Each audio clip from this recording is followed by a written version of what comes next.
The thing about practicing is that it takes a ton of dedication. Everyone seems as though they want to just get to the competition instead. They want to get to the main event, the big tournament, the grand finals, whatever.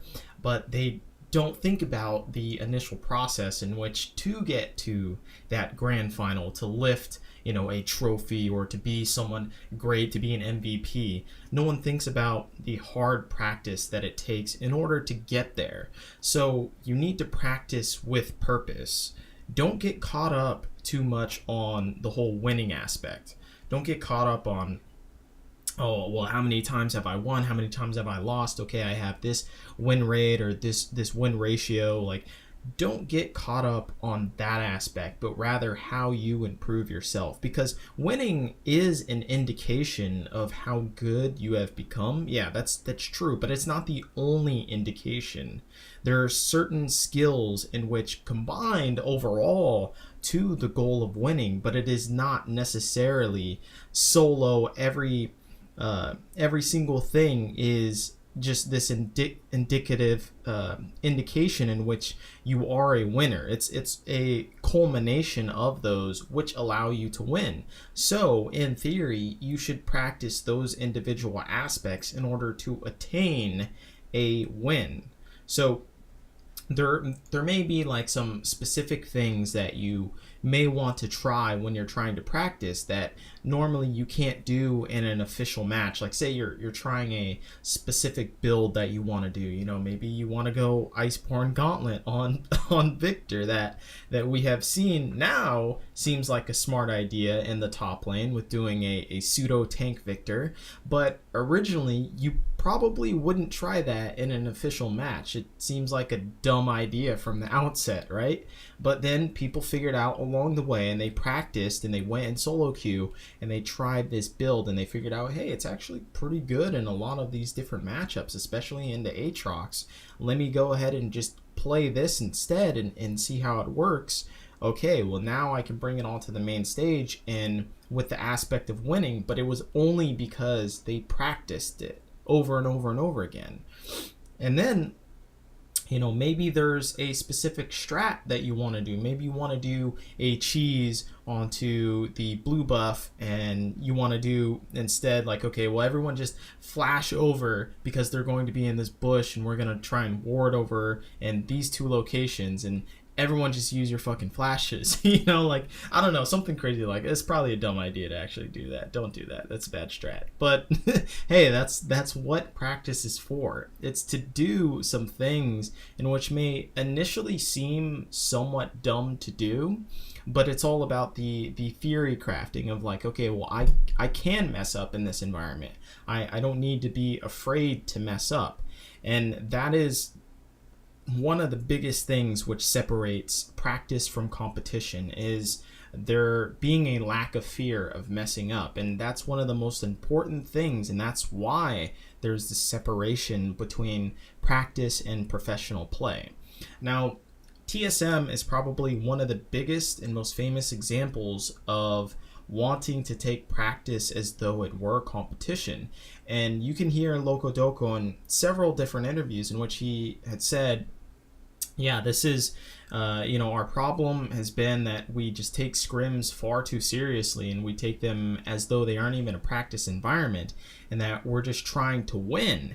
And so they would just put these winning strategies out there that they've already practiced multiple different times, but they just want to test their mettle against another team, and that's really about it. And that's fine to do for maybe an initial game plan of like, okay, well, we haven't faced this team. We haven't faced the Rocks Tigers. So we're going to go in there with our best strategy, see if we can beat them with that. And then we go from there and just kind of test the enemy's strength. And that's fine to do, just to get a grasp of how someone plays the game from your standpoint of what your best strategy is. That's okay. But when it comes to the rest of the practice and how you want to try and improve, it's like, well, how much more can you improve the strategy that you have perfected throughout the year? There is still going to be some room. That's no fucking lie, right? There's always going to be some room to improve some strategy in which you had thought you had perfected. Yeah, that's always the case. But then you have to start thinking, okay, well, what other aspects of this grand strategy that I have, well, what micro aspects can I improve on within that? And then you can start to go into there and maybe figure out different routes of like, oh, well, I did this wrong here. Let's go over here and let's try this plan. So it becomes this idea to where you shouldn't waste your scrim time. And maybe when you think, okay, well, yeah, I've won this scrim, I've lost this scrim though, and we've lost like 70% matches of our scrims. And so your mental might take a toll if you aren't in a particular mindset or a specific mindset to handle this. And you need to get into a mindset of practice in order to handle that type of failure. Because if you're not ready and you're just in that same mindset of like, okay, well, this is a competition, I need to win, I need to win 5 at least of these 8 scrims so that we can get at least higher than 50% because that'll prove that we're good. And it's like, no, you're going into practice the completely wrong mindset. Instead, you should be looking at whatever that you're trying to practice within that, the microcosm aspect of your practice of, okay, well, I want to hit 50 of these Ezreal Qs at least within this match, right? Instead, you aren't even practicing that. Instead, you're looking at the grander scheme of things of like, oh, well, I want to win lane. I want to win lane every single time. And you don't even care about the micro aspects of winning the lane itself. You're just looking at the bigger picture as it is. And so if you then do that and going into practice, well, your mental is obviously going to take a toll. And then you are going to get into that mindset of, yeah, I just want to win everything all the time, no matter what. I don't want to work on my weaknesses because then there's a potential that I'm going to lose. And that's what a lot of people are afraid of when they get into practice is that, oh, well, if I work on my weak aspects, then that means that I'm vulnerable, which then means that someone can take advantage of that because I am weak at that. So I'm just not even going to touch that. And that's something of a flaw of character. And so when you go into scrims, it's like scrims, they don't matter unless you learn from something. If you learn something within that scrim, then that scrim is 100% valuable, and that's exactly what you should be doing, is that you need to learn from this practice regimen, or else then there's no point in practicing. Then you're just doing the same monotonous thing over and over again without any thought into it.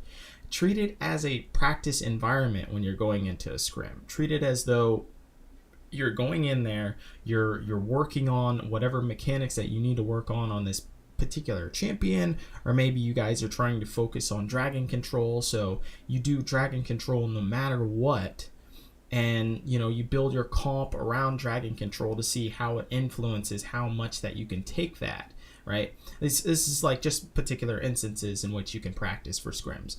And it's just like sports and like a basketball player shooting free throws. If you think about it like that, it's not like free throws are representative of the entire game of basketball. There are plenty of basketball players that are bad at free throws, but that are good at the actual entire game of basketball. And then vice versa. There are players that are good at free throws, but that they aren't that great at the entire game of basketball. That's just one particular aspect of basketball. But you don't see those great basketball players not practicing that aspect because they're great at everything else. It's like, no, they go there, they do their 100 free throws in practice just to practice that particular field.